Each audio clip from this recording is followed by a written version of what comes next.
Quelle serait, selon vous ou selon nous les Africains,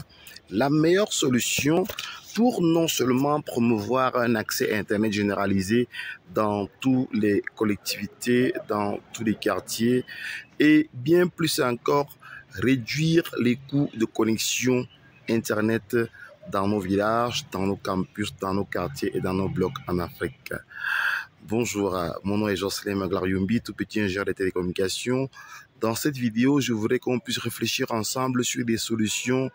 pratiques, opérationnelles et applicables pour non seulement vulgariser l'accès à Internet dans nos collectivités ou mieux réduire la fracture numérique dans nos collectivités et aussi réduire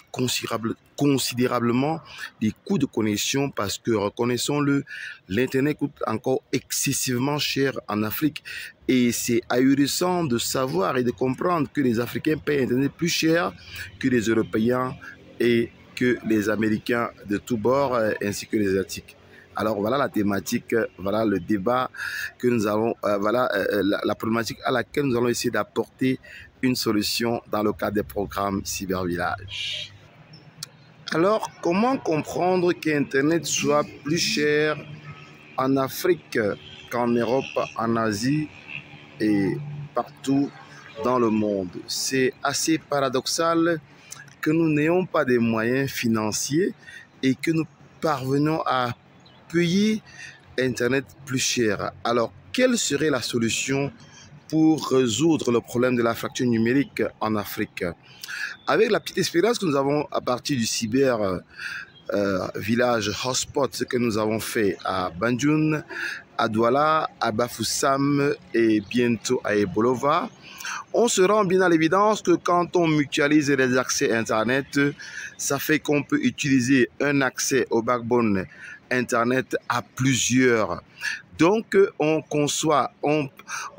Wi-Fi, un réseau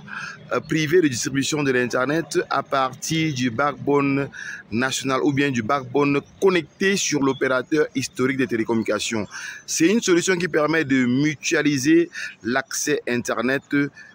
pour utiliser le même backbone à 10, à 20, à 30 ou même à 50 et à 100 personnes. Alors quand c'est fait ainsi, on a un seul accès au backbone Internet et puis on a la facture globale qui est subdivisée en 5, en 10, en 20, en 30, en 40, en 50 et en 100 parts et chacun paye une partie de la facture. Ça, c'est une solution très simple, pratique, opérationnelle et qui marche, qui, au-delà de permettre l'accès généralisé dans nos collectivités, dans nos écoles, dans nos quartiers, dans nos blocs, permet aussi, tenez-vous tranquille, de gagner un peu d'argent parce que figurez-vous, quand vous payez, vous achetez une connexion Internet chez l'opérateur historique, le coût peut être de 20 000, de 50 000, de 100 000, de 60 000 francs, de 200 000 francs. Et maintenant, quand vous la revendez, c'est une espèce de vente, espèce d'achat en gros et de revente en détail. C'est une astuce très pratique que les hotspots cybervillage vous permettent de faire. Alors c'est pratique, c'est opérationnel, ça nous permet effectivement de faire un accès généralisé à l'internet, donc de réduire le problème de la fracture numérique et aussi de réduire les coûts d'accès internet dans nos collectivités, dans nos quartiers, dans nos écoles, dans nos villages, dans nos paroisses et partout où on a une masse critique de jeunes qui peuvent à leur tour insuffler le développement, créer de nouvelles opportunités, avoir de nouvelles compétences à partir de l'Internet. Alors, si vous avez aimé la vidéo, mettez-nous un bon pouce comme ça, partagez la vidéo au maximum et puis, si vous n'êtes pas encore abonné à notre chaîne, abonnez-vous à notre chaîne pour ne rater aucune occasion pour découvrir, apprendre, être informé davantage sur les solutions d'accès, sur les solutions de réduction de la fracture numérique, sur les solutions de transfert de technologie et de compétences. Et puis, si vous voulez vous aussi apprendre à faire des hotspots